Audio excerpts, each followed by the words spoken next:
जवान है चाहे बुजुर्ग है, कोई भी है, किसी भी फील्ड का है, बहुत ज्यादा मसरूफ है, लेकिन इसके बावजूद अगर उस फार्मूले पर अमल कर लिया तो आप सिर्फ 313 बार नहीं, बल्कि मुझे उम्मीद है कि इससे ज्यादा बार दुरूद पाक पढ़ने में कामयाब हो जाएंगे। और वो फार्मूला क्या है? देखिए, हमारी जिंदगी की एक बेहतरीन रूटीन है और हर एक की रूटीन है, चाहे वो छोटा हो या बड़ा हो।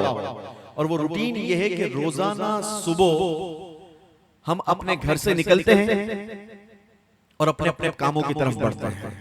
किसी का काम स्कूल जाना है, किसी का मदरसे जाना है, किसी का यूनिवर्सिटी जाना है, किसी का जनाब जामियातुल मदीना जाना है, किसी का दारुल उलूम जाना है, किसी का ऑफिस जाना है, किसी का फैक्ट्री जाना है, किसी का अपनी जमीन पर जाना है, किसी का खेती बाड़ी करना है। हर एक ने सुबह अपने घर से निकलना है और शाम को काम वापस लौटाकर काम कंप्लीट कर अपने घर को वापस लौटना है। अब जो ये टाइम है ना, इस टाइम को हम नाम देते हैं ट्रेवल टाइम का। क्या नाम देते हैं भाई? ट्रेवल करते हैं ना, किसी का ट्रेवल 5 मिनट का, किसी का 10 मिनट का, किसी का 20 मिनट का, किसी का 50 मिनट का। जिसका जितना ट्रेवल टाइम, आइए अपने इस टाइम को दुरूद टाइम से कन्वर्ट कर लेते हैं। जिसका जितना ट्रेवल टाइम, उसके पास उतना दुरूद टाइम।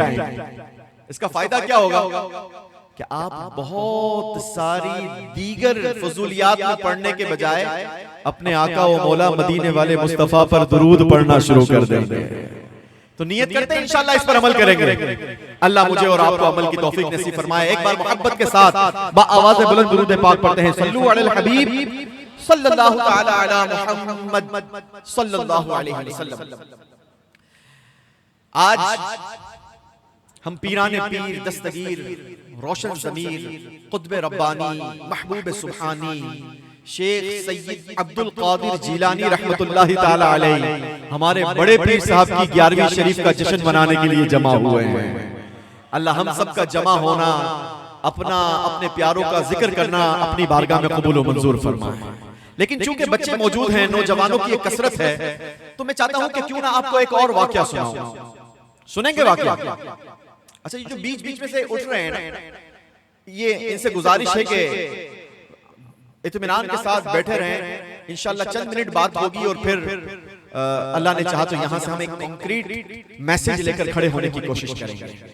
वाकया है एक नौजवान का, और उस नौजवान की जिंदगी का जो वो दौर था, वो जो वक्त था, किताबों में मिलता है कि वो नौजवान 3 दिन का भूखा था। भूख का आलम था। दरिया के किनारे एक चांदनी रात में बैठकर अपनी सोच में वो मगन था। आसमाने दुनिया पर चांद जगमगा रहा था और सतह दरिया वो चांद की चांदनी से जगमग जगमग हो रहा था। इतने में वो नौजवान क्या देखता है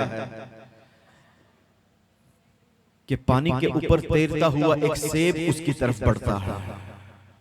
जैसे ही वो सेब उसके करीब पहुंचता है, चूंकि वो 3 दिन का भूखा था, उस नौजवान ने बेइख्तियार अपना हाथ बढ़ाया और हाथ बढ़ाकर उस सेब को खाना शुरू कर दिया।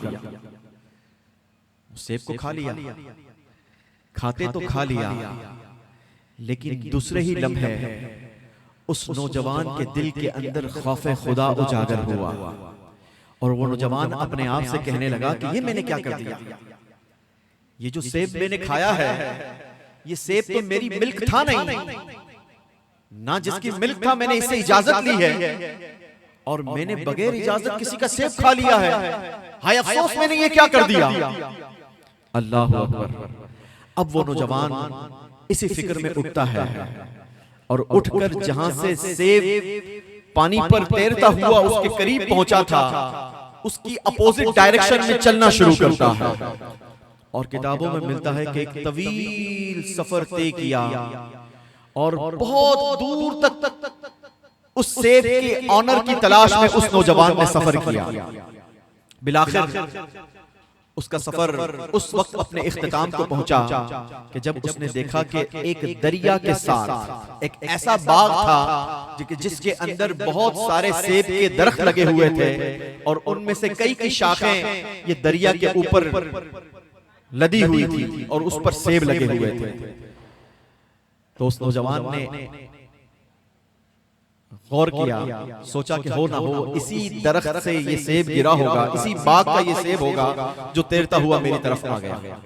अब वो नौजवान उस बाग के अंदर दाखिल होते हैं और उस बाग के मालिक से जाकर मुलाकात करते हैं और कहते हैं कि हुजूर, मुझसे एक भूल हो गई है। तो सेब के मालिक ने कहा कि क्या भूल हो गई है? तो बताया कि मैं 3 दिन का भूखा था और भूख की शिद्दत का आलम था। इसी में ये सेब तैरता हुआ दरिया से गुजरा और मैंने बेइख्तियार उसे उठा लिया और उठाकर खा लिया। अब मेरी ये दरख्वास्त है कि आप मुझ पर ये सेब हलाल फरमा दीजिए, यानी माफ कर दीजिए, या फिर चाहें तो इसके बदले मुझसे कोई कीमतन काम ले लीजिए, क्योंकि मेरे पास रकम नहीं है देने के लिए। आप मुझे कोई ना कोई काम बता दीजिए ताकि मैं ये काम करके आपके इस सेब की उजरत देकर ये सेब अपने आप के लिए हलाल कर लूं। मेरे मीठे और प्यारे इस्लामी भाइयों, अब उस बाग के मालिक ने उस नौजवान के लिए शर्तें क्या रखी? अल्लाह अकबर। उस सेब के मालिक ने उस एक सेब के बदले जो शर्त रखी वो ये रखी कि ए नौजवान, ये सेब मैं तुझे ऐसे ही माफ नहीं करूंगा, बल्कि तुझे इसके बदले में मेरे बाग के अंदर बागवानी करनी होगी, यानी माली का काम करना होगा। नौजवान ने कहा ठीक है, मुझे मंजूर है। अब किताबों में मिलता है, मुख्तलिफ रिवायतें हैं, मैं अरसा यहाँ पर बयान नहीं करता, लेकिन किताबों में मिलता है कि बहुत तवील अरसा उस नौजवान ने उस बाग के अंदर बागवानी की। किसके बदले? सिर्फ एक सेब के बदले। बात यहां पर खत्म नहीं होती, बल्कि एक अरसा गुजरने के बाद उस बाग के मालिक ने एक और शर्त रख दी, और वो शर्त ये थी कि ए नौजवान, अगर वो सेब माफ करवाना चाहते हो तो तुम्हें मेरी बेटी से शादी करनी होगी। मेरे मीठे और प्यारे इस्लामी भाइयों, नौजवानों का ड्रीम होता है, जिंदगी का एक फैसला होता है, और नौजवान अपनी जिंदगी के अंदर अपनी शरीक हयात के मुतालिक बहुत सारी इमेजिनेशन रखता है कि मेरी शरीक हयात में, मेरी बीवी के अंदर, मेरी जोजा के अंदर, मेरे बच्चों की अम्मी के अंदर फुला फुला क्वालिटी होनी चाहिए, इतनी क्वालिफिकेशन होनी चाहिए, ऐसी दिखनी चाहिए, ऐसे बाल होने चाहिए, यूं होना चाहिए, यूं होना चाहिए। लेकिन अल्लाह अकबर, उस नौजवान के सामने जो दुल्हन रखी गई, उसकी जो शराइत बयान की गई, जरा अपने दिल पर हाथ रखकर सुनिएगा। उस नौजवान से कहा जाता है, ए नौजवान, अगर अपना वो एक सेब माफ करवाना चाहते हो तो तुम्हें मेरी बेटी से शादी करनी होगी। और सुनो, मेरी बेटी कोई नॉर्मल बेटी नहीं, बल्कि मेरी बेटी ऐसी है कि जो आंखों से अंधी है। मेरी बेटी आंखों से अंधी है, यही नहीं बल्कि मेरी बेटी हाथों से लूली है। ए नौजवान, तीसरी बात भी सुन लो कि मेरी बेटी पांव से भी लंगड़ी है। अगर तुम वो सेब माफ करवाना चाहते हो तो तुम्हें मेरी बेटी से शादी करनी होगी। अब ये वाकया मैं बाद में बयान करूंगा। मेरे मीठे और प्यारे इस्लामी भाइयों, आज जरा अपनी जिंदगी पर गौर करते हैं।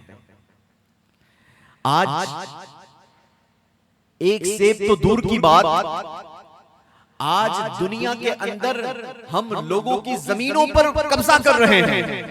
आज लोगों की जायदाद पर कब्जा करना अपना हक समझते हैं। मजलूमों के साथ जुल्म करके उसके माल को दबा लेना गोया हम कारोबारी ट्रिक समझते हैं। अगर हमें कारोबार के अंदर कोई पेमेंट करता है और गलती से उस पेमेंट के अंदर कुछ इजाफी रकम आ जाती है तो बंदा उसे छुपा लेना अपनी बिजनेस ट्रिक समझता है। किसी को डॉज देना, किसी को धोखा देना, किसी के साथ फरेब करना, किसी का माल खा जाना, विरासत का माल खा जाना और किसी की माल को जब्त कर लेना, इंसान समझता है कि मैंने बहुत ज्यादा तरक्की कर ली, मैंने बहुत बड़ा कारनामा कर लिया, मुझे इतने पैसों की बचत हो गई। ना ना, अगर हम कुरान पढ़ें, कुरान समझें तो सुनो, अल्लाह तबारक व तआला कुरान मजीद फुरकान हमीद सूरह निसा आयत नंबर 29 में क्या इरशाद फरमाता है। अल्लाह फरमाता है, या अय्युहल्लज़ीना आमनू ला ताकुलू अम्वालकुम बैनकुम बिल बातिल।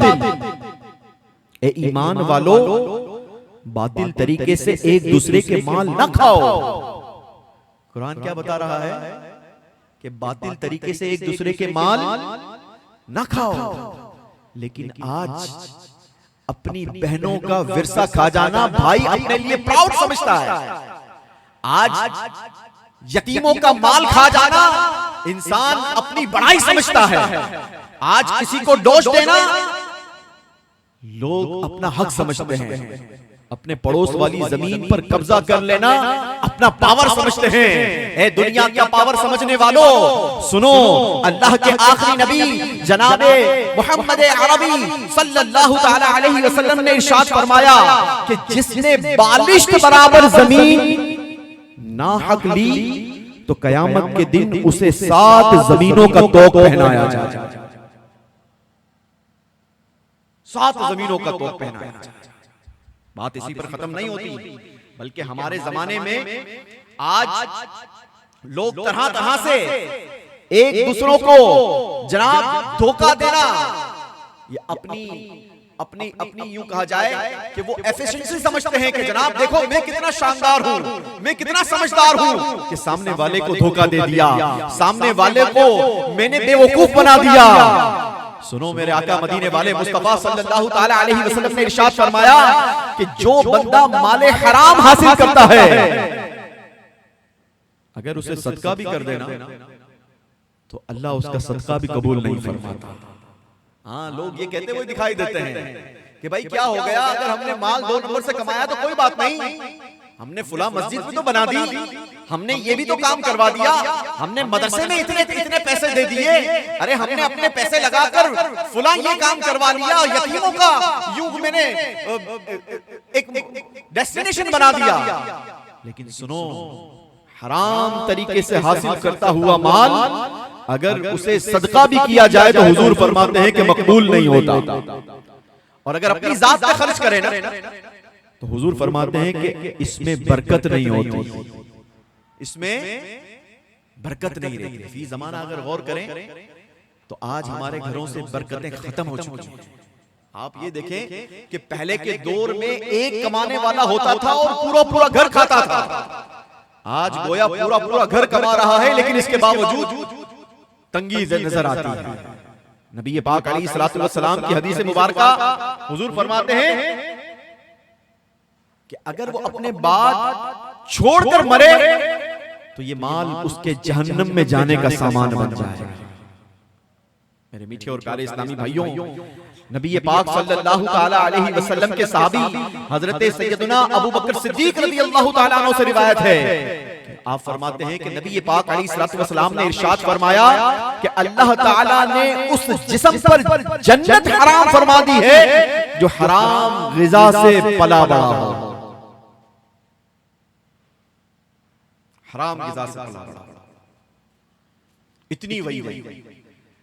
इसके अलावा अगर बात की जाए कि जनाब आज हमारे माशरे में विरासत का माल खाना भाई अपने लिए प्राउड समझता है। आज दोपहर एक शख्सियत के साथ हमारी मुलाकात थी तो उन्होंने हाईलाइट किया कि आज हमारे यहाँ पर विरासत का माल खा जाना ये प्राउड समझा जाता है,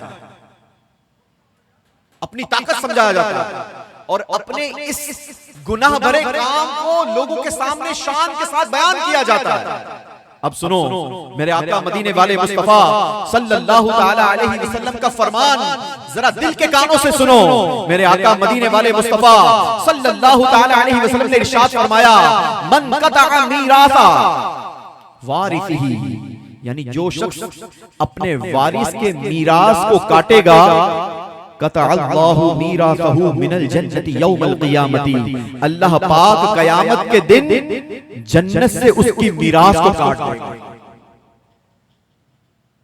जरा गौर करें, आज हो सकता है बज़ाहिर आप थोड़ी एक्स्ट्रा जमीन के मालिक भी बन जाएंगे, हो सकता है आप किसी को डोज देकर, किसी का माल खाकर आप अपने बैंक बैलेंस में थोड़ा इजाफा कर लेंगे, लेकिन मेरे मीठे और प्यारे इस्लामी भाइयों, इस माल को कब तक इस्तेमाल कर सकोगे, कब तक कहां तक खा सकोगे?